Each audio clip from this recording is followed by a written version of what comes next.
Asia में महायुद्ध को लेकर बड़ी खबर आ रही है। अमेरिकी राष्ट्रपति डोनाल्ड ट्रंप की मांग को ईरान ने ठुकरा दिया है। न्यूयॉर्क टाइम्स के हवाले से यह बड़ी खबर सामने आ रही है कि ईरान किसी भी कीमत पर अपना संवर्धित यूरेनियम यानी एनरिच्ड यूरेनियम अमेरिका को नहीं सौंपेगा। अमेरिकी राष्ट्रपति डोनाल्ड ट्रंप ने ईरान के सामने यह शर्त रखी थी कि शांति समझौते के लिए ईरान को अपना पूरा यूरेनियम स्टॉक या तो अमेरिका के हवाले करना होगा या फिर उसे नष्ट करना होगा। लेकिन न्यूयॉर्क टाइम्स की रिपोर्ट में दावा किया गया है कि ईरान ने ट्रंप की इस मांग को पूरी तरह खारिज कर दिया है। माना जा रहा है कि ईरान के इस कड़े रुख के बाद अब दोनों देशों के बीच चल रही शांति वार्ता की कोशिश एक बार फिर फेल हो सकती है। मिडिल ईस्ट में एक बार फिर युद्ध के बादल मंडराने लगे हैं, क्योंकि अमेरिका पहले ही साफ कर चुका है कि बात नहीं बनी तो सैन्य कार्रवाई दोबारा शुरू हो सकती है।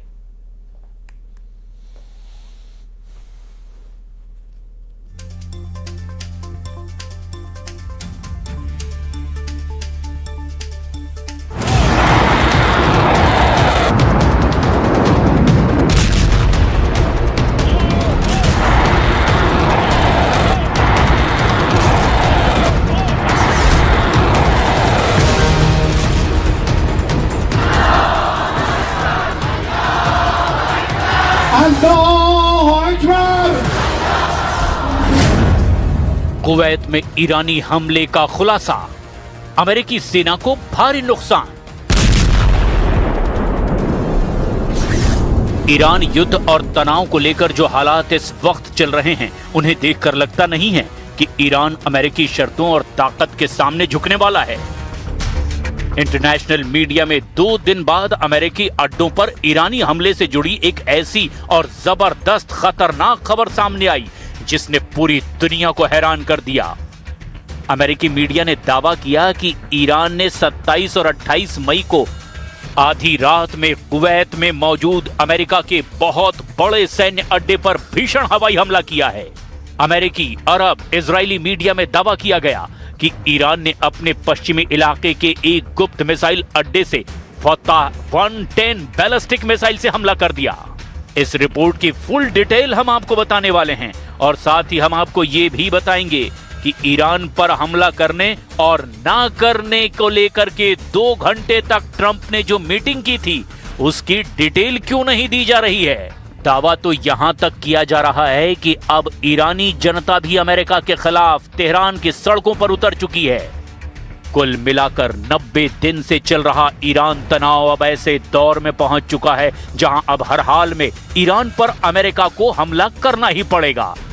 हम आपको सबसे पहले दिखाते हैं कि ईरान ने कुवैत में अमेरिका के तमाम एयर डिफेंस को चकमा देते हुए अमेरिकी अड्डे पर हमला आखिर कैसे किया और इससे अमेरिका को कितना नुकसान हुआ। कुवैत में तबाह अमेरिकी अड्डा, फतह 110 से ईरान का हमला। काफी धमकियों और तैयारियों के बावजूद अमेरिका ईरान को ना तो झुका पा रहा है और ना ही शर्तें मानने के लिए मजबूर करवा पा रहा है।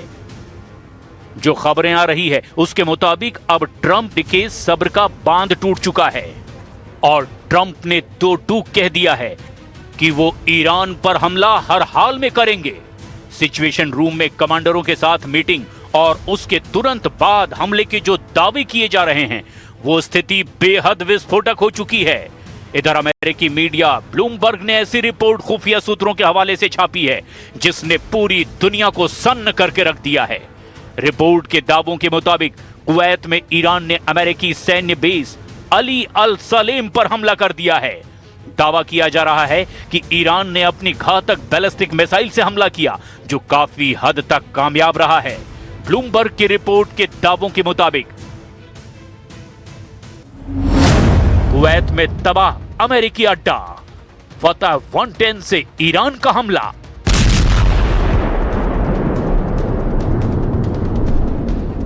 ईरान ने अमेरिकी सैन्य बेस पर ताजा और बड़ा हमला किया है। इस भीषण स्ट्राइक में कई अमेरिकियों के घायल होने की भी खबर है। वहीं अमेरिकी सेना के बेहद आधुनिक और घातक रीपर ड्रोन को भी भारी नुकसान पहुंचा है। दावों के मुताबिक 2 MQ-9 रीपर ड्रोन भी डैमेज हुए हैं। अमेरिकी अधिकारियों ने भी इस हमले की पुष्टि की है। उन्होंने बताया कि पिछले 24 घंटों के भीतर ही ईरान ने कुवैत में मौजूद अली अल सलेम एयरबेस पर बैलिस्टिक मिसाइल से हमला किया है। हालांकि कुवैत के एयर डिफेंस सिस्टम ने ईरान की इस मिसाइल, जिसका नाम फतह 110 है, उसे हवा में रोकने का भी दावा किया, लेकिन मिसाइल का मलबा एयरबेस के अंदर आकर गिरा। मलबा गिरने से अमेरिकी अड्डे को भारी नुकसान पहुंचा है।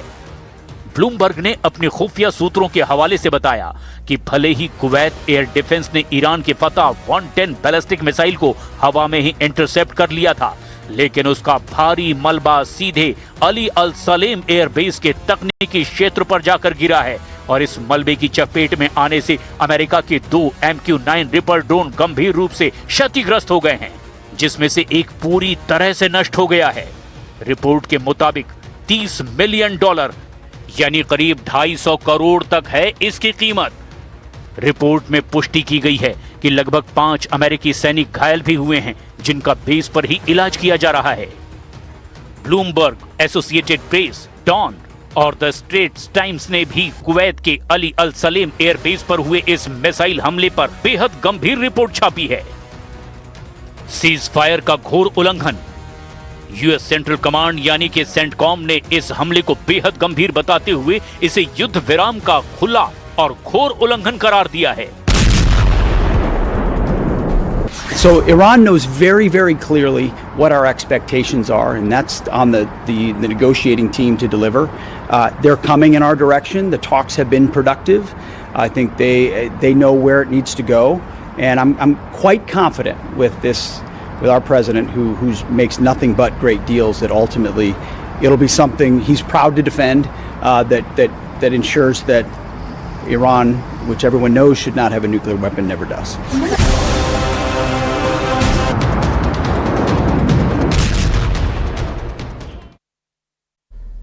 और दावा किया जा रहा है कि इस हमले के बाद ट्रंप ने 2 घंटे की युद्ध मीटिंग में कुछ ऐसा प्लान बनाया है जो ईरान के लिए तबाही साबित हो सकता है। खुफिया इनपुट से पता चला है कि तेहरान की सड़कों पर कट्टरपंथियों ने प्रदर्शन अब तेज कर दिए। ये दबाव बना रहे हैं कि ईरान राष्ट्रपति डोनाल्ड ट्रंप के साथ परमाणु को लेकर कोई डील ना करे, क्योंकि अमेरिका पर भरोसा नहीं किया जा सकता, ऐसा इनका मानना है। देखिए, खुफिया रिपोर्ट्स के मुताबिक ये मिसाइल ईरान के पश्चिमी हिस्से में स्थित भूमिगत मिसाइल बेस या लॉन्च पैड से दागी गई थी। ईरान इस क्षेत्र से अपनी कम दूरी की बैलिस्टिक मिसाइलों के जरिए खाड़ी देशों में मौजूद अमेरिकी ठिकानों को निशाना बनाता जा रहा है। ईरान के इस्लामिक रिवोल्यूशनरी गार्ड कॉर्प्स यानी कि IRGC ने दावा किया कि उसके बलों ने उस अमेरिकी एयरबेस को निशाना बनाया, जिससे रात में ईरान के दक्षिणी हिस्से, खासकर बंदर अब्बास क्षेत्र में हमले किए गए थे। ईरानी सरकारी मीडिया के मुताबिक ये जवाबी कार्रवाई आक्रामक अमेरिकी हमले के खिलाफ थी।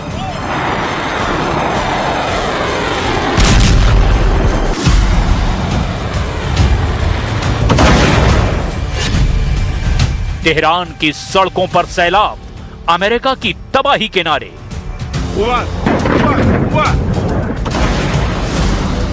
ईरान के आंतरिक खुफिया इनपुट से पता चला कि तेहरान की सड़कों पर कट्टरपंथियों ने प्रदर्शन तेज कर दिए हैं। वे ईरानी वार्ताकारों पर दबाव बना रहे हैं कि अमेरिका के साथ बातचीत में कोई परमाणु रियायत न दी जाए।